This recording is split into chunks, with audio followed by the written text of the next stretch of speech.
Lou Reed, everybody knows, one of my favorite artists ever. Lou Reed, one of my heroes. So many ways. Love Lou Reed. Up, down, every which way. Now, the guest we're going to have on now works at, well, this first of all, his name, let's bring him on. This is Jason Stern. Jason, how are you? Hey, Tom. Good to be here. You've been on the show before, Jason. You called a few years ago. That's right. I'm a two-timer now. You are a two-timer, and you were one of Lou Reed's, you were an assistant to him when he was alive? Yeah, something like that. I was the last man standing at Sister Ray Enterprises. Okay. And then Lou passed. How long has it been since he passed? Was it 2013? Yeah, October 2013. So we're going on 11 years here. Yeah, we're past 11 years here. Yeah. It's wild. But now you co-run the Lou Reed archives. How you tell me what it? You tell me, Jason. Yeah. It's myself and Don Fleming. We kind of handle most of the day-to-day stuff, work on all the projects that come through the archives, and it's all under Laurie Anderson's eye.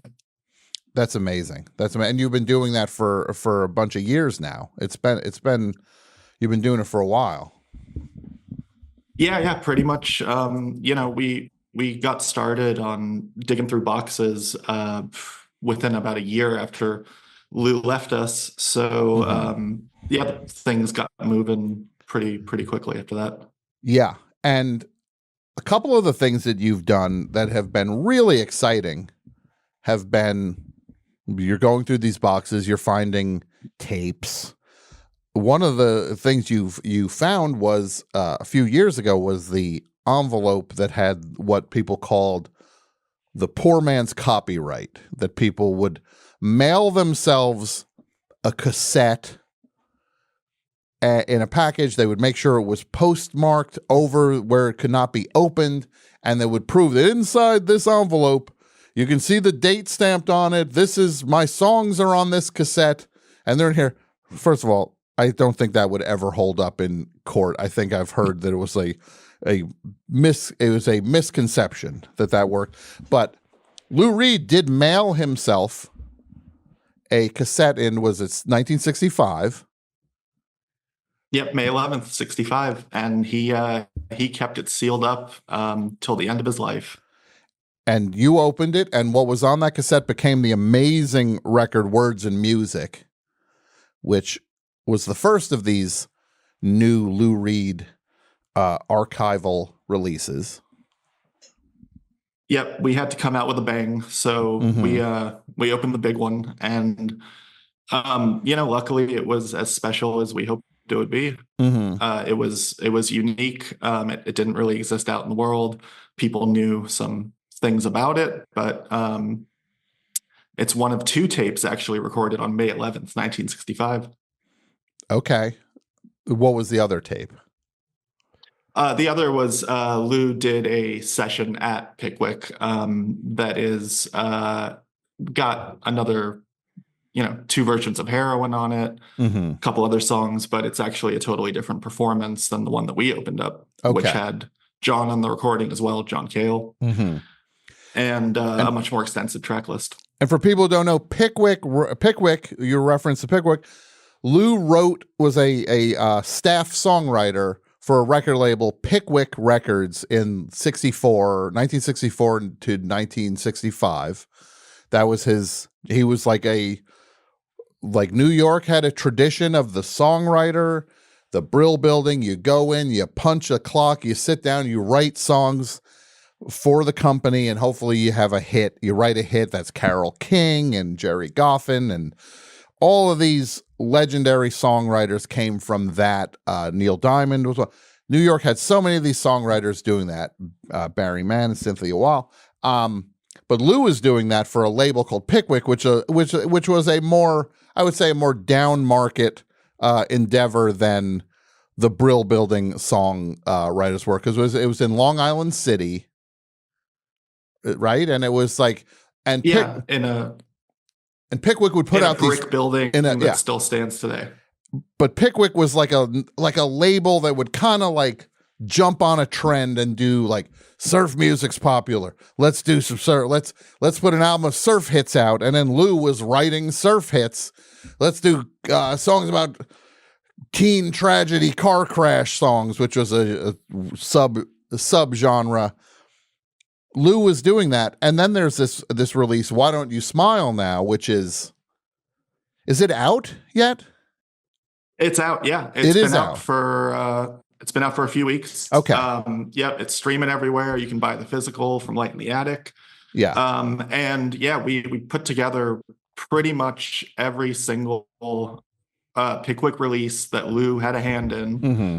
That's sometimes as a performer, sometimes just as a songwriter, because some of these were performed by other groups. But we did our due diligence, and we tried to be as exhaustive as possible. We even dug up one song off of an acetate that never saw the light of day in its time. So that's one that's totally new to the world.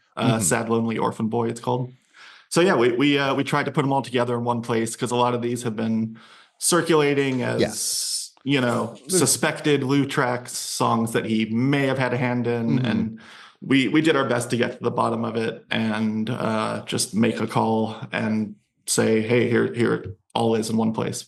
And one of the all-time great Lou Reed songs is one of his first songs, which ended up being basically the impetus for the Velvet Underground to form, was The Ostrich, which was him trying to write a dance craze song that is, I think it's fair to say, is the most Lou Reed dance song. It literally is, what if Lou Reed tried to start a dance craze? That song is literally what that would be.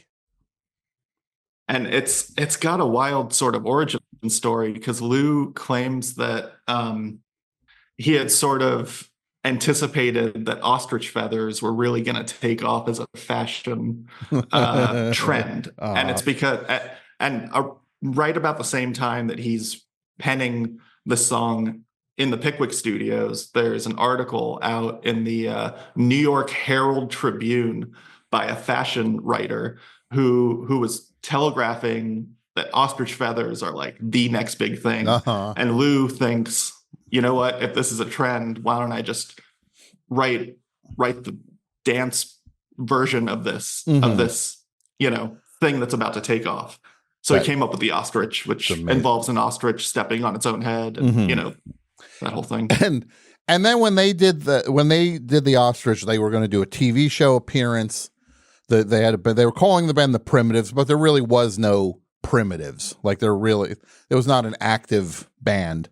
They needed a band for television, and that's kind of when the first version of these guys playing together, John Cale and Lou doing something together, was the Primitives. Correct. Yeah. Actually, the song was already recorded by Lou and the Pickwick in-house guys. Yeah. And then they needed a bunch of young dudes to join Lou on the road promoting this thing, because they couldn't reveal that it was a bunch of suits who recorded it. Yeah. So they one of the suits, Terry Phillips, he, Lou's main collaborator and the guy who actually hired Lou at Pickwick, he went out to a party somewhere in New York, and there were in attendance John Cale and I think Tony Conrad was there with him. And the two of them got scooped up to join/form the Primitives and go on this weird radio promotion tour, where they would, drive out in the tri-state area on the weekends to do these like sock hops as the Primitives. And anyway, John and Lou meet each other. Cale sees that Lou has written a song in which every string on the guitar is tuned to the same note, what's called ostrich tuning.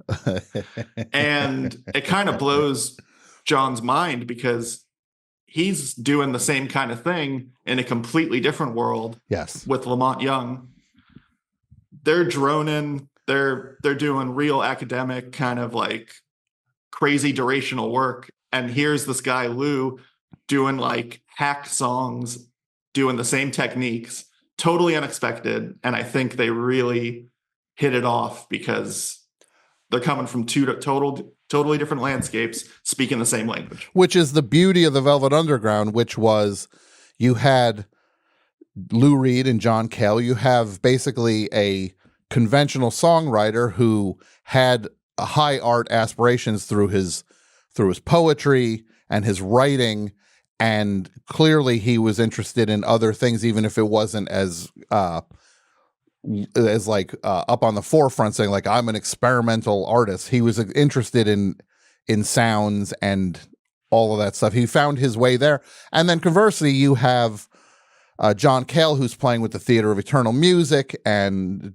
Dream Syndicate, but this is also a guy who's when he actually got his turn to make his solo music, you'd think you were listening to a like a 60s Bee Gees record sometimes with the pop chops that John Cale had. The two of them were kind of completed each other. Like if Lou was 80% this and 20% that, John Cale was 80% the other thing, but 20%. Like John had more pop chops than he maybe would have thought in 1963, and Lou had more experimental instincts than maybe he would have thought in 63, 64. Is that fair to say? Yeah, wonderfully put. Thank you. Well, thank you. Yeah. I appreciate that. Now, this record is out. One final thing I want to ask you as an aside. Lou was also kind of like a tech head, right? He liked the gear and the latest technology. Oh, obsessed. Yeah. Like, what do you remember anything specific that was just like toward the end that he was really kind of intrigued by? I mean, I got to sort of witness Lou get his hands on the first couple generations of the iPhone. So just seeing like him take to this world the possibility of the world of apps in his hand. I mean, there was downsides to it too. I'm getting calls at like all hours of the evening and night about like iCloud and syncing things. Mm-hmm. So that was the downside. But no, I mean, he got so into it. He even like developed this app called Lose Views that oh my God. which is not to be confused with his line of glasses, but also called Lose Views. Okay. Yeah. Lose Views. So he was working on an app before he passed away. Yeah. Yeah, no, I think it even had come out at some point. Like he worked with some coders or something that did this for him. And anyway, it's not still out there. It's kind of long gone. Lose Views. Well, Jason, you've been putting these things out, and the Pickwick set is I mean, I've gotten my hands on some of these things over the years on the fan club pressings, as people like to call it. But it's nice that everything is in one place and done officially and properly. Is an amazing achievement. Yeah, it's a really good sounding collection of songs too. Like these all have been floating around as old singles and stuff, but we really sourced, like we put the time in to source the best copies we could, and they were worked on by a really talented mastering engineer who did a good job restoring them with a light touch. There's still a lot of crackle there, but we didn't want to squish it or anything. But these are really good sounding versions of all these songs. That's amazing. Now, I can't wait to get the hard copy of this Pickwick set because it looks beautiful. Now, I'm going to ask you this, Jason, and I don't know if you have it in you to do this. I do these conversations, and like, they say that information is currency. They say that, and the currency on the best show is some sort of scoop. Anything. Oh, I'm going to beg you for you. You do. Oh, please, yeah. Okay, Jason. I wouldn't show up empty-handed. I know better than that. I do actually listen to the show. I know you do. I know. I'm going to beg you for a scoop right now. For the love of God, my Thanksgiving dreams will come true if you were able to give me a Lou Reed scoop. Well, it is my pleasure to deliver some breaking news here. We're here at the end of November, approaching the end of 2024. 2025 brings to us a very special anniversary. It's the 50th anniversary of Metal Machine Music. Wow, yes. 50 years. I think you're probably as excited as I am for this historic occasion. It's a hell of a record in the Lou catalog. Yeah. One of the great records of all time. It really is. And for reasons that are... For people who don't know, Lou is at the height of his fame. For anybody who goes like, oh, Neil Young, he had Harvest and then he did all the Ditch trilogy, went off the road. Neil Young didn't do Metal Machine Music when he was... Lou Reed truly went into the ditch. He released a 2 LP set on a major label called Metal Machine Music that is... It's I guess it's for people who don't know, it's instrumental, but it's noise, it's controlled amp feedback and like that's oscillating. And I've listened to Metal Machine. Some people, who could listen to that? I can. It's beautiful. It's really listenable. It really is. If you hand yourself over to it, it is hypnotic. It is trance-like. It is energizing. It's peaceful. It's everything. So Metal Machine Music is going to be 50 years old next year. So what on That's earth? Right. What could you have? What do you have planned to honor that? Well, we're not meddling with greatness. We're not changing the music. This is a reissue, but it's a special version for the 50th anniversary, and we're working on some really, really beautiful artwork that, we don't want to meddle with near perfection too much, but we want to put this important record on the pedestal it deserves. So we're trying to do some justice with a really nice package, and we tapped some liner notes to be written by Thurston Moore, who I think is very qualified to speak on why Metal Machine Music is, in retrospect, something that was really misunderstood by people at the time. The most returned record of its time, allegedly. Yes. People would buy it thinking they were going to get Transformer 2, and then they got home, and then they would bring it back to the store, and it went out of print very quickly because it was just people did not like they did not like what they bought. Yeah, and with 50 years of retrospect, I think it's safe to say that once again Lou was way ahead of the pack. Yep. As we all know, he continued to be over and over in his career, and it was really hugely influential. And we thought Thurston would be a great person to kind of put that into context for people. And he had just sent in his essay just a couple days ago, and it's really just fantastic. Can't wait for you and everyone else to get to read this thing. And I'm not going to spoil anything about the package because it's really going to be special once it's ready to be announced. But that's the big news I'm here to share with you. I gotta say, we're doing a special edition. It just was announced. Best show exclusive. Now that's really exciting. That's really cool that you're gonna do something. You're gonna get that back in print properly and with a high quality package. That's so cool. Yeah, this one's coming out through Legacy Records. They do a great job with the first half of Lou's solo catalog. From the self-titled right on through to Mistrial. Now, if you were to say, look, I'm not going to squeeze you for 2 scoops, of course. This is not Baskin Robbins. What is there an area in the catalog that you feel would be nice to mine next? Like an era of Lou that you'd want to maybe, I'm not asking for anything specific, but what would be, even if it's just interesting to you, where would you like to go next on the timeline?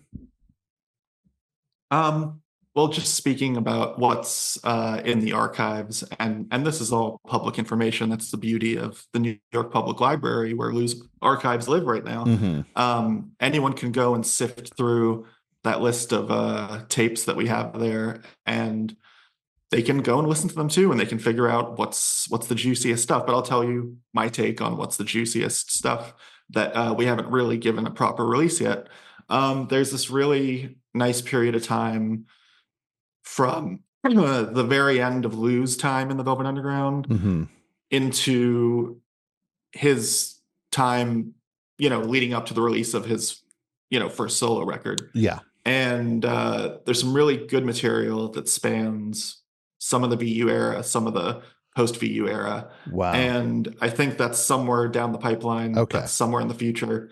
Yeah. Because it's a really interesting period. He checked out of the Velvet Underground and he went to just basically work with his dad for over a year. He was working in his dad's, was he an accountant? Yeah, he was an accountant, and I believe Lou was described as a typist. Yeah. So he really stepped aside, and it's such a mysterious part of his story is this 12 to 18 months where he was for all intents and purposes out of the game, but he still was writing. From the way I've understood it, he still was going to readings, poetry readings, and still engaged in that side of it. But in terms of being Lou Reed, the rock star, it seemed like that might have been behind him at that period. So it's a really interesting stretch. Yeah, definitely. His sort of flirtation with the idea of going the straight and narrow. Yeah. Settling down, getting married, working, I guess, white collar job, and, sort of walking away from the life he was just living quite well. Yeah. Really amazing. Well, Jason, this has been so fantastic, and I love everything you guys are doing over there. It's really impressive, and I'm glad you're doing more and more and more. It's so exciting because nobody's better than Lou Reed, and this is just really special that you do these things, and everybody appreciates it. So thank you, and thanks to Don also. Please pass that along. Oh, may I mention one more thing? Yeah, of course. What if I said no? Don. Well, this Don is he's starting to do some fill-in slots on WFMU. Wow. And I just wanted to mention that on Friday he's doing I think a 9 a.m. to noon spot the day after Thanksgiving on Black Friday. Very cool. So I'm sure he's going to program something nice and weird. Amazing. One of my favorite musicians. He had a band Velvet Monkeys in the 80s, a DC band, were great. Then he formed co-formed Ball with Kramer on Shimmy Disc. Then he had Gumball, which was kind of Ball, more of a pop version of things. He produced that second Teenage Fan Club album. Just one of the greats. Yeah. Well, please tell him that I say he's the best. Okay. I'll pass it along. Awesome. Thanks so much, Jason. This is really cool and really exciting what's coming down the pipeline. All right. Thanks a lot for having me on. I'll talk to you next time. Have a great Thanksgiving. Bye. Look at that. The best show gets a scoop. Metal Machine music next year. You like that? You like apples? Well, you like them apples.